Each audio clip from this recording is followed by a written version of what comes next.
Olá, ouvintes! Sejam todos muito bem-vindos a mais uma história bíblica aqui no canal.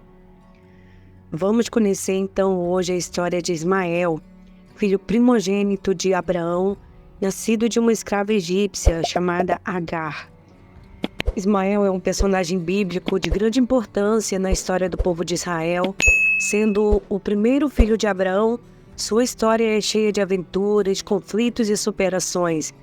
Assista até o final para entender sobre a vida de Ismael e sua conexão com os palestinos até chegar nos dias atuais. A história de Ismael começa quando Abraão recebe a promessa de Deus de que ele seria pai de uma grande nação, uma descendência muito numerosa, mesmo ele já tendo uma idade avançada. Abraão tinha 75 anos de idade quando Deus lhe prometeu um filho e sua esposa Sara ainda não tinha gerado filhos para ele. Com o passar do tempo, Sara, de forma equivocada, acreditando ser impossível devido à sua idade avançada gerar filhos, propôs que Abraão tivesse um filho com sua serva egípcia, Agar, para que assim a promessa de Deus se cumprisse. Abraão então aceitou a proposta de Sara e dessa forma nasce Ismael, filho de Abraão e Agar, que era serva de Sara. Quando Ismael nasceu, Abraão já tinha 86 anos de idade e fazia 10 anos que tinha chegado a Canaã. À luz dos textos bíblicos, podemos entender que Abraão amava Ismael e até chegou a pedir que Deus o considerasse como seu herdeiro prometido. No entanto, quando Ismael tinha cerca de 13 anos de idade, Deus renovou sua promessa com Abraão, que naquela ocasião já tinha 99 anos. Mais uma vez, Deus prometeu que daria a Abraão um descendente de sua própria esposa Sara. Finalmente, Sara concebe Isaque, o filho que Deus havia prometido diretamente a Abraão. Na ocasião, ele já estava com 100 anos e Sara com 91 anos. O nascimento do filho biológico de Sara e Abraão causou vários problemas de relacionamento entre Sara e Agar.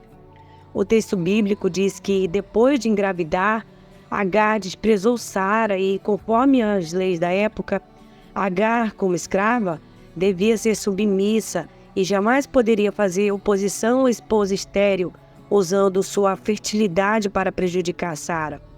Caso isso acontecesse, a escrava que havia sido escolhida para gerar o herdeiro da família podia ser rebaixada à condição de escrava comum.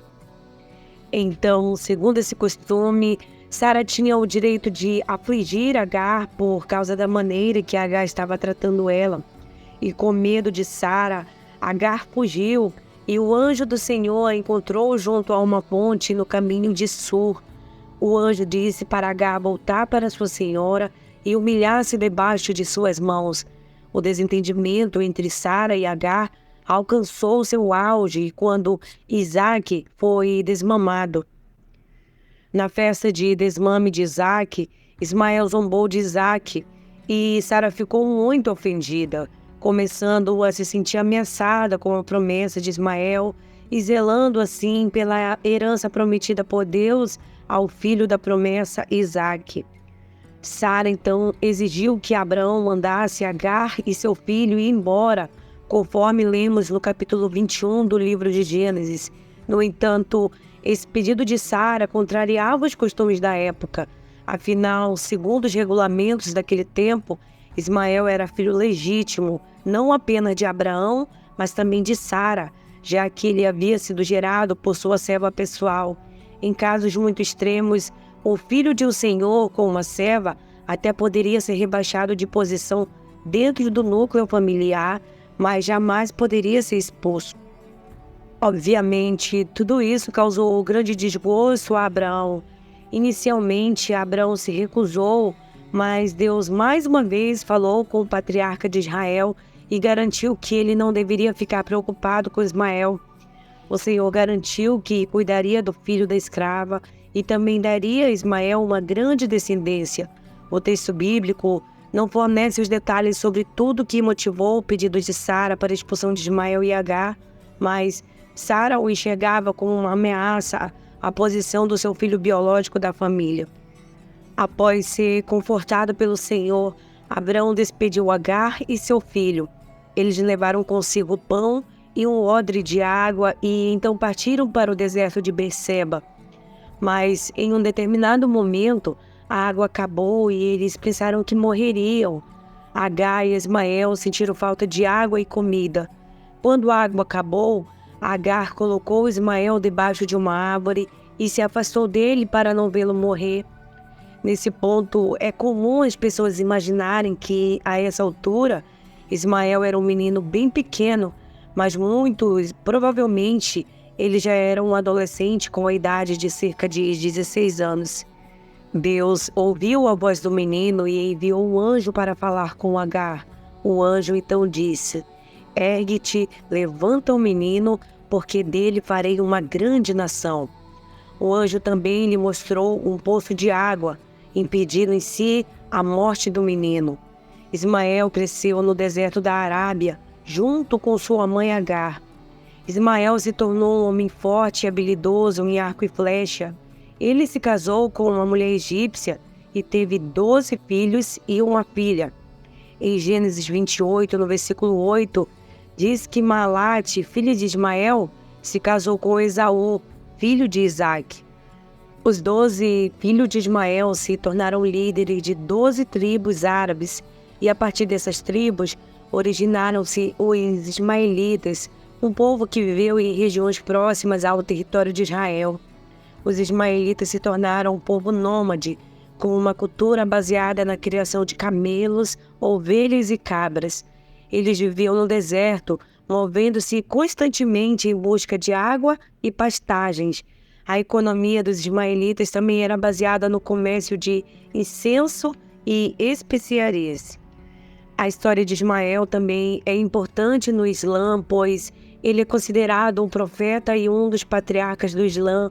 Segundo a tradição islâmica, Ismael foi pai dos árabes. Ele é visto como um modelo de fé e paciência, tendo suportado a separação de sua família e a dificuldade de viver no deserto. Embora Isaque tenha sido o único herdeiro de Abraão, a Bíblia diz que, antes de morrer, Abraão deu presentes aos seus filhos nascidos de suas concubinas, ou seja, aos filhos de Agar e de sua outra concubina, Quétura, não os deixando desamparados. A Bíblia não relata nenhum conflito entre Isaque e Ismael depois de adultos, e os dois foram responsáveis pelo sepultamento de seu pai Abraão. Agora fica clara a relação de Ismael e os palestinos. A relação entre Ismael, filho de Abraão, e os palestinos de hoje, especificamente o Hamá, é uma questão complexa e multifacetada que envolve história, religião, política e identidade cultural. Para entender essa conexão, é útil explorar alguns antecedentes históricos e conceitos-chave. Ismael, um dos filhos de Abraão na tradição religiosa abraâmica, que inclui o judaísmo, o cristianismo e o islã, é considerado o progenitor dos ismaelitas, que são frequentemente associados aos árabes. Em termos de conexão, algumas pessoas interpretam a relação entre Ismael e os palestinos contemporâneos como a afirmação de sua ancestralidade árabe e, portanto, uma reivindicação de direitos históricos à terra na região da Palestina. No entanto, é importante notar que a maioria dos palestinos, assim como a maioria dos israelenses, tem uma variedade de origens étnicas e religiosas, e não é possível traçar uma conexão direta e ininterrupta com Ismael ou outros antigos povos da região. A relação entre Ismael, os palestinos e o Hamá é complexa e está envolvida em questões políticas contemporâneas, incluindo a busca por autodeterminação, a resolução do conflito Israel e Palestina e a luta pelo controle da terra e dos recursos na região. Portanto, essa conexão é frequentemente usada como um elemento simbólico e histórico, mas não determina a totalidade da identidade política ou das reivindicações dos palestinos modernos, nem justifica as ações de grupos como o Hamas. O grupo, com sede na faixa de Gaza, atacou Israel em várias ocasiões devido a conflitos políticos, territoriais e ideológicos. Eles contestam a presença de Israel na região e buscam a criação de um Estado palestino independente. Então, até aqui, podemos entender qual foi o papel de Ismael na origem do povo árabe, a sua importância no Islã e a sua ligação às questões palestinas contemporâneas, particularmente na região do Ramá. Ele também destaca os aspectos históricos, religiosos e políticos desse relacionamento complexo. Obrigada por assistirem o vídeo até o final. E lembre-se de se inscrever no canal e deixar aquele like para continuarmos compartilhando histórias inspiradoras. Obrigado, Deus abençoe.